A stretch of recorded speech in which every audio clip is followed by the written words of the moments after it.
Hi everyone, so welcome back to my new mini blog. তো তোমরা সবাই দেখেছো আমার ব্লগে যে আমি গোয়া ঘুরতে গেছিলাম আমরা।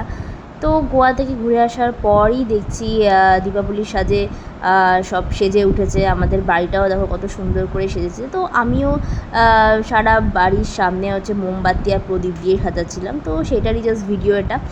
আর সেদিনকে কালী পুজো পরের দিন আর কি এত বাজি ফাটছিল, তো আমরা বাজিও ফাটিয়েছিলাম, অনেক বাজিও কিনেছিলাম। তো দেখো আস্তে আস্তে আমি এক একটা করে মোমবাতি জ্বালাচ্ছি।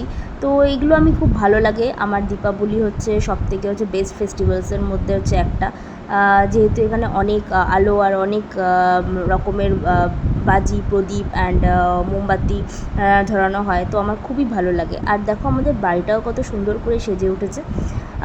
তোমরাই কমেন্ট সেকশানে জানাও যে আমাদের বাড়িটা কেমন লাগছে। টুনি লাইট দিয়ে আমাদের সাজানো হয়েছে আর কতটা সুন্দর দেখাচ্ছে। তো তারপর আমরা একটু বেরিয়ে গেছিলাম, একটু বেরিয়ে গিয়ে তারপর একটু ফুচকা কিনেছিলাম আমরা।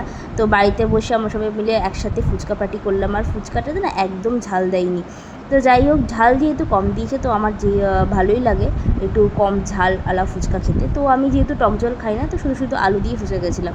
তো তারপর দেখো এইগুলো হচ্ছে আমাদের পাড়ায় ঘুরেছে। এগুলো দেখলেই ছোটোবেলার কথা মনে পড়ে যায়। চলো।